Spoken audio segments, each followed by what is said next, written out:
Welcome to ABC campus. आज हम IS8 accounting policies changes in accounting estimates and errors में question कर रहे हैं वंडर लिमिटेड, जो कि प्रैक्टिस क्वेश्चन है। और ये इसमें टैक्स के इफेक्ट एक्सक्लूड कर कर हम इस क्वेश्चन को कर रहे होंगे। तो क्वेश्चन का डाटा ये है कि Wonder limited is engaged in the manufacturing and sale of textile machinery. Following are the draft extracts of the statement of financial position and statement of profit और loss for the year ended 30 June 2015। तो हमें statement of financial position में property plant equipment and retain earning की figure given है, और statement of profit और loss में just profit की फिगर गिवन है। कुछ एडिशनल इंफॉर्मेशन भी बताई हुई है। The following additional information has not been taken into account in the preparation of the above financial statement. Number 1, cost of repairs amounting to rupees 20 million was erroneously debited to the machinery account on 1st October 2013. Estimated useful life of the machine is 10 year। तो ये एक prior period है। और फिर second है, on 1 July 2014 WL reviewed the estimated useful life of its plant and revised it from 5 years to 8 years. The plant was purchased on 1 July 2013 at a cost of rupees 70 million।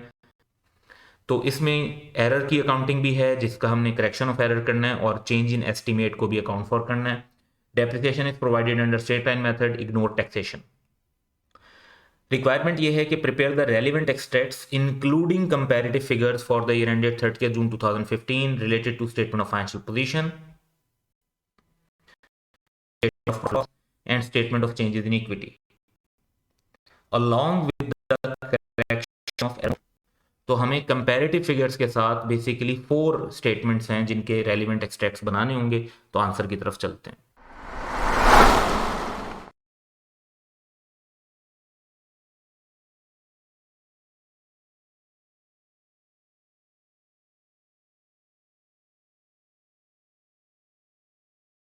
सबसे पहले answer, entity का नाम है wonder limited, statement of financial position के extracts हम बनाएंगे as eight 30 June 2015, जो कि ईयर एंड हमें गिवन है।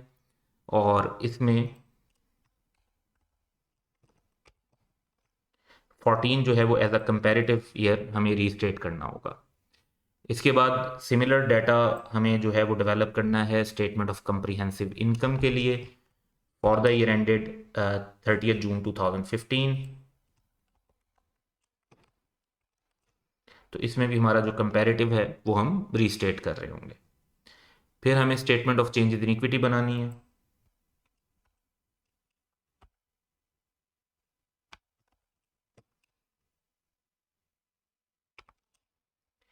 तो उसमें हम सिर्फ रिटेन अर्निंग का कॉलम बनाएंगे, क्योंकि सिर्फ प्रॉफिट की फिगर है हमारे पास।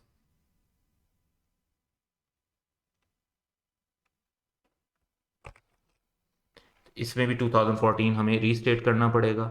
नेक्स्ट हमें notes to the financial statements बनाने हैं for the year ended 30 June 2015।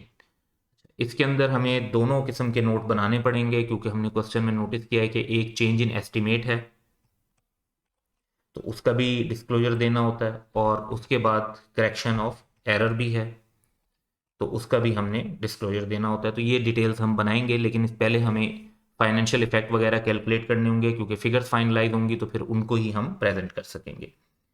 तो क्वेश्चन में जो मेन इशू है, दोनों इशू जो इम्पैक्ट है एरर का, वो भी रिलेट करता है प्रॉपर्टी प्लांट इक्विपमेंट से, क्योंकि मशीनरी में अमाउंट गलत डेबिट हो गई थी, और यूजफुल लाइफ भी जो चेंज हो रही है वो प्रॉपर्टी प्लांट इक्विपमेंट की है। डाटा भी हमारे पास जो है वो प्रॉपर्टी प्लांट इक्विपमेंट और रिटेन अर्निंग से रिलेटेड ही है। तो इस बेसिस पर हम जो है इनकॉर्पोरेट करेंगे कि हमारे पास इम्पैक्ट क्या आना चाहिए। तो वर्किंग हम बनाएंगे एक तो प्रॉपर्टी प्लांट एंड इक्विपमेंट पर, और दूसरी वर्किंग हम बनाएंगे अपनी प्रॉफिट की फिगर पर, ताकि जो प्रॉफिट के ऊपर इफेक्ट आएगा वो भी हमारी अंडरस्टैंडिंग में हो।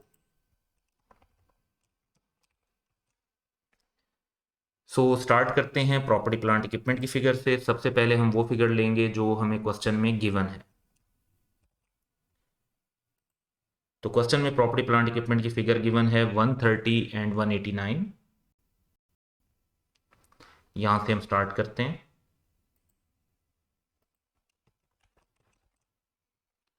इसके बाद हम करेक्शन ऑफ एरर का इफेक्ट ले लेते हैं पहले। और करेक्शन ऑफ एरर में जो इम्पैक्ट है वो ये है कि आपने रिपेयर की अमाउंट गलती से मशीनरी में डाल दी है। तो जब अब हम रिपेयर का एक्सपेंस रिकॉर्ड करेंगे तो हमारा प्रॉफिट कम हो जाएगा। तो पहला जो एरर का इफेक्ट है वो है कॉस्ट गलती से मशीनरी में हुई, तो मशीनरी में इंक्लूड हुई थी, इसको मशीनरी में से एक्सक्लूड करेंगे। तो मशीनरी में से एक्सक्लूड करने के लिए हम रिपेयर एंड मेंटेनेंस को का इम्पैक्ट यानी जब रिवर्स करेंगे तो मशीनरी जो है वो प्रॉपर्टी प्लांट इक्विपमेंट जो हमने बढ़ा दिया था वो हमारा कम हो जाएगा, और वो दोनों सालों में हमें करना पड़ेगा क्योंकि 2015 में भी वो बैलेंस कैरी हो रहा होगा जो एरर 2014 में हुआ था। फिर हमें 2014 की जो हमने उसकी डेप्रिसिएशन चार्ज की हुई है उसको हमें ऐड बैक करना होगा। अब ये एरर कब हुआ है, इसकी डेट इंपॉर्टेंट है, ये एरर हुआ है ऑन 1 अक्टूबर 2013। तो ईयर एंड जो हुआ है वो हमारा 30 जून 2014 को हुआ होगा। 1 अक्टूबर से 30 जून तक 9 मंथ्स का टाइम बनता है, तो हमें 9 मंथ्स की डेप्रिसिएशन कैलकुलेट करनी है, दैट वुड बी 1.5।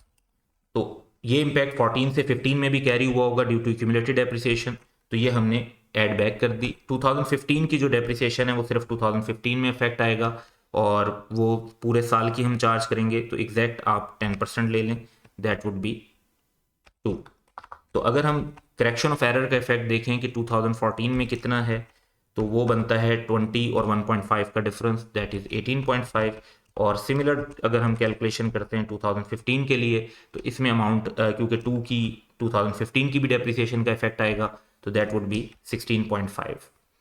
अब हमें करेक्शन ऑफ एरर का इफेक्ट लेने के बाद हमें, क्योंकि क्वेश्चन में चेंज इन एस्टिमेट भी बताया हुआ है, तो उसके लिए भी हमें कैलकुलेशन करनी पड़ेगी। और क्योंकि यूज़फुल लाइफ बढ़ गई है, तो यूज़फुल लाइफ के बढ़ने से हमारी जो डेप्रिसिएशन है वो कम हो जाएगी, तो वो कितने से कम होगी ये हमें कैलकुलेट करना है। अच्छा, इसके लिए एक सब वर्किंग बना लेते हैं, वर्किंग 1.1,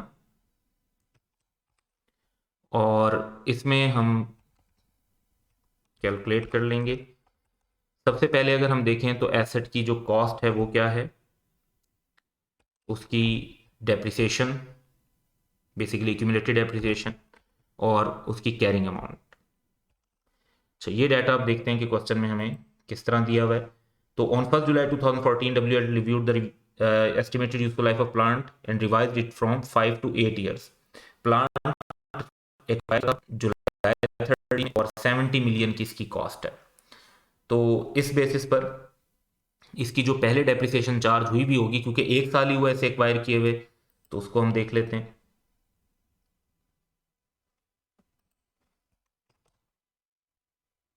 70 मिलियन डेप्रिसिएशन इस पर एक साल की चार्ज हुई होगी, that is 70 divide by 5 years. ये जो ओल्ड चार्ज हुई हुई है दैट इज 14, और इसका मतलब है कि ये शो हो रहा था 56 का। तो अब करंट ईयर में हम इसका इम्पैक्ट अगर कैलकुलेट करना चाहते हैं, तो हम देखेंगे कि जो प्रीवियस एस्टिमेट था उसके हिसाब से तो जो डेप्रिसिएशन थी, यानी इस 56 को प्रीवियस एस्टिमेट के जो था हमारा रिमेनिंग 4 ईयर्स रह जाते, तो उसके हिसाब से डेप्रिशिएट करते तो वही 14 आता। अब जो हमारा रिवाइज्ड एस्टिमेट है that is of total 8 years, जिसमें से एक साल गुजर चुका है, तो 7 ईयर्स रिमेनिंग लाइफ लेंगे, क्योंकि 56 जब हम अमाउंट रिमेनिंग ले रहे हैं तो लाइफ भी दोनों जगह पर हम रिमेनिंग लेंगे। 7 ईयर्स का जो एस्टिमेट यूज करेंगे रिमेनिंग का, टोटल लाइफ 8 ईयर्स, तो वो बनती है 8। तो अब हमारी डेप्रिसिएशन पहले 14 की चार्ज होनी थी, रिवाइज एस्टिमेट के मुताबिक 8 की चार्ज होगी, तो डेप्रिसिएशन के अंदर हमें 6 का डिक्रीज नजर आ रहा है। तो ये डिक्रीज ही हमें बेसिकली यहां पर नोटिस करना था। और अब हम कैलकुलेट कर सकते हैं कि प्रॉपर्टी प्लांट इक्विपमेंट किस वैल्यू पर शो होंगे आफ्टर बोथ इम्पैक्ट्स। सो 130 में से करेक्शन ऑफ एरर का 18.5 का इम्पैक्ट निकाल दें, तो 111.5, और 2015 में 189 करेक्शन ऑफ एरर का इफेक्ट भी, एस्टिमेट का इफेक्ट भी। एस्टिमेट का इफेक्ट रिट्रोस्पेक्टिवली अप्लाई नहीं होता, तो लास्ट ईयर को उसकी वजह से हम अफेक्ट नहीं कर रहे, तो 178.5। अब ये हमें प्रॉपर्टी प्लांट एंड इक्विपमेंट की फिगर मिल गई, तो हम इसे अपनी स्टेटमेंट ऑफ फाइनेंशियल पोजीशन के एक्सट्रैक्ट्स में मेंशन कर सकते हैं।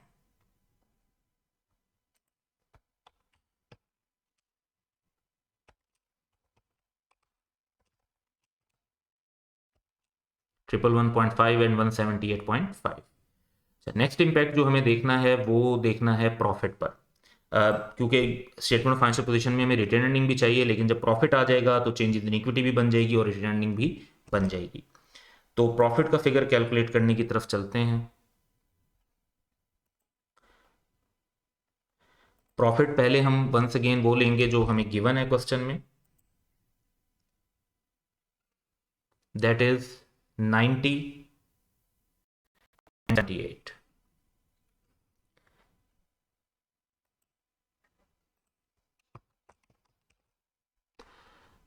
अब इसमें से हमें वही इफेक्ट लेने हैं करेक्शन ऑफ एरर के, जैसे हमने ऊपर लिए हैं, यानी यही सब इफेक्ट, तो ये इनकॉर्पोरेट कर लेते हैं।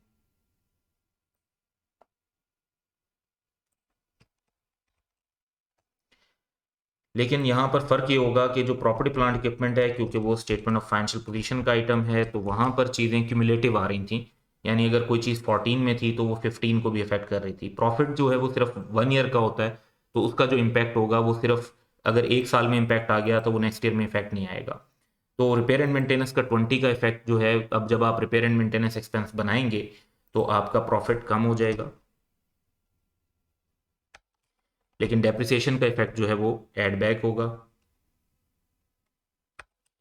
15 में ये दोनों इफेक्ट नहीं आएंगे क्योंकि प्रॉफिट सिर्फ फॉर द ईयर होता है। 15 में सिर्फ 15 की डेप्रिसिएशन का इफेक्ट आएगा, दैट इज 2। डेप्रिसिएशन जो लोअर है वो क्योंकि ऑलरेडी उन्होंने बताया कि उन्होंने चार्ज की भी है हायर वाली, तो जब हम वो डेप्रिसिएशन रिवर्स करेंगे तो हमारा प्रॉफिट बढ़ जाएगा। तो ओवरऑल अगर हम इम्पैक्ट देखते हैं तो यहाँ पर हम करेक्शन ऑफ एरर का नेट इफेक्ट कैलकुलेट कर लेते हैं।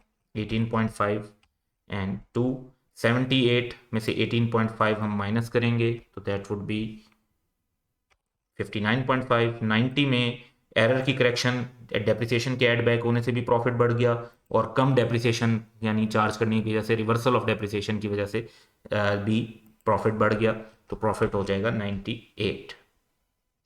अब हम ये रिवाइज जो प्रॉफिट है इसको अपनी स्टेटमेंट ऑफ कंप्रिहेंसिव इनकम के एक्सट्रैक्ट्स में मेंशन कर देते हैं।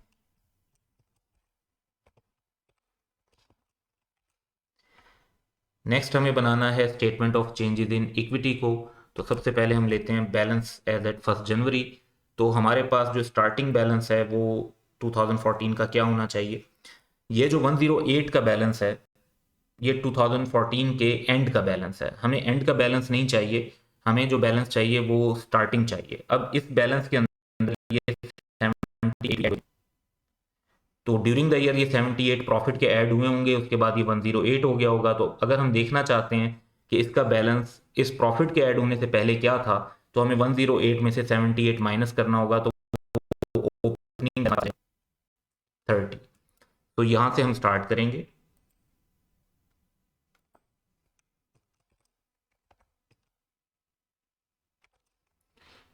अब इसमें हमने प्रॉफिट ऐड करना है। तो 2014 का प्रॉफिट है 59.5,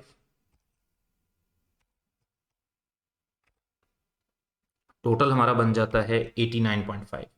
ये नेक्स्ट ईयर का स्टार्टिंग पॉइंट बन जाएगा हमारे लिए। 98 की कंप्रिहेंसिव इनकम है यानी प्रॉफिट है,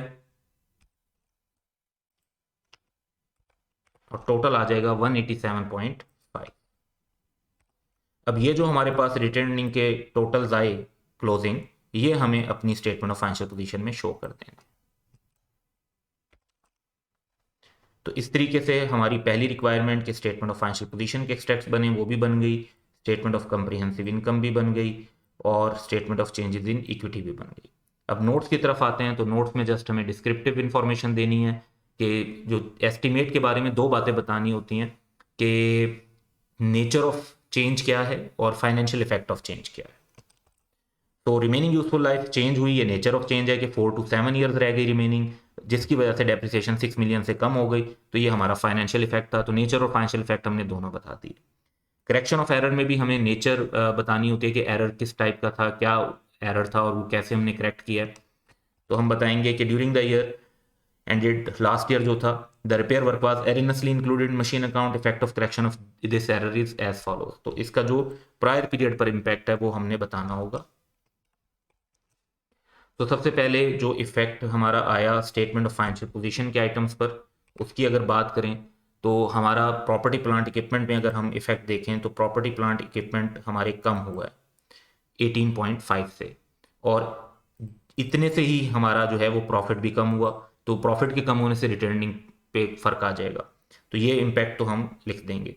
अच्छा, फिर अगर हम लाइन आइटम वाइज देखें तो 20 का रिपेयर एक्सपेंस रिकॉर्ड हुआ होगा, 1.5 से डेप्रिसिएशन कम हुई, और ओवरऑल जो प्रॉफिट है वो भी 18.5 से कम हुआ। तो हम ये आंसर के अंदर सारी चीज़ें रिफ्लेक्ट कर सकते हैं, स्टेटमेंट ऑफ फाइनेंशियल पोजीशन के लिए भी और स्टेटमेंट ऑफ प्रॉफिट और लॉस के लिए। तो पहले हम बात करते हैं प्रॉपर्टी प्लांट इक्विपमेंट की। 18.5 से कम हुआ, और सेम इफेक्ट हमारा रिटेन अर्निंग पर भी आ गया।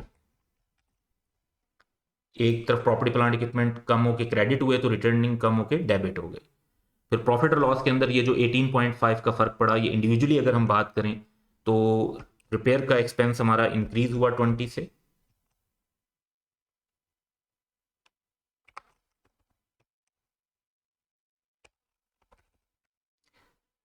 डेप्रिसिएशन एक्सपेंस भी डिक्रीज हुआ, उससे प्रॉफिट बढ़ जाएगा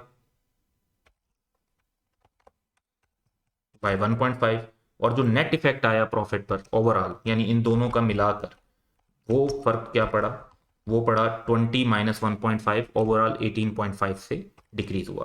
तो जितना प्रॉफिट में डिक्रीज हुआ था वही बेसिकली रिटेन अर्निंग में डिक्रीज हुआ, और ये 18.5 इन दोनों के डिफरेंस के तौर पर हमारा कैलकुलेट होगा। तो ये क्वेश्चन की रिक्वायरमेंट थी कि हम नोट्स भी बनाएं और जो फाइनेंशियल स्टेटमेंट्स हैं उनके एक्सट्रैक्ट भी बनाएं। वो यहाँ पर कंप्लीट हो गई। That's all for today. Have a good day.